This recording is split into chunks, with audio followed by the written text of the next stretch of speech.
There are some places on this earth that many of us, actually I'd say that most of us, will never actually be able to venture to. And Sharon Wood is one of those people that was actually able to go there and summit Mount Everest. It's an honor to be invited here tonight to the Famous 5 Speakers series.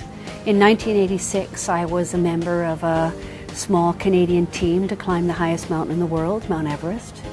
We did so by a new and difficult route, and incidentally, I became the first North American woman to climb Mount Everest at that time. It was a privilege because it was a very noble group of men and one other woman.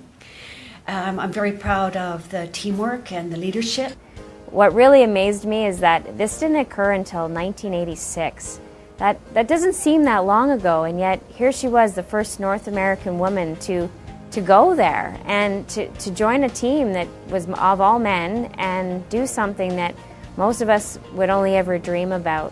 You know, people think that people climb mountains to just get to the top. Well, you get to the top and you only spend a few minutes there before you go back down, and before you know it, you're choosing another mountain to climb.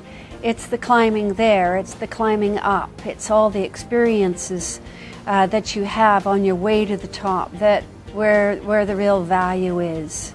And when you get to the top, it's pretty much over.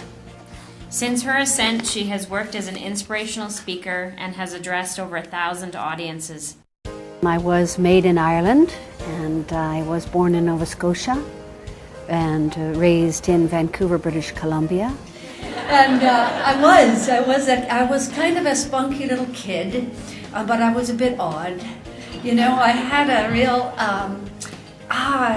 attraction to adventure. I have been drawn to mountain climbing since I was a very young girl, and my father had a passion for the outdoors. I was lucky enough to have parents who took me outside. First mountain that I climbed was Mount Sky Pilot, and that was with my father when I was 12 years old, and that was the first time I ever had a rope tied around my waist. I had this attraction to the alpine, to the mountains from a very young age. I can't tell you why. I mean, you know, sometimes your parents will show you something and you don't really ever want to do it again.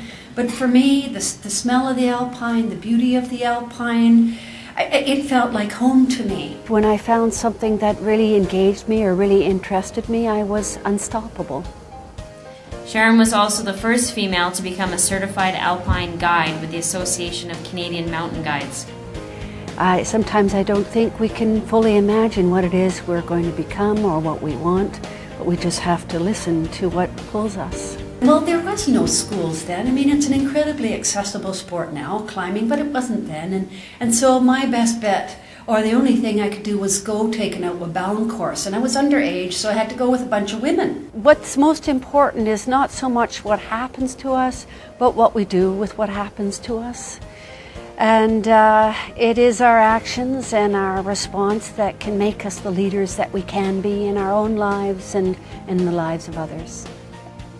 She has 35 years of experience as an independent climbing guide and instructor, and has worked with worldwide organizations, including Outward Bound and the YMCA.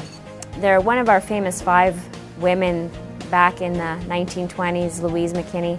She once said that the purpose of a woman's life is the same as the purpose of a man's life, and that she may make that best possible contribution to the generation in which she lives. And I think it's really amazing the women that we bring to the Famous 5 Speaker Series, because they really do all live in a different generation, and they all bring such an amazing amount of inspiration and leadership to the passions that they really live for.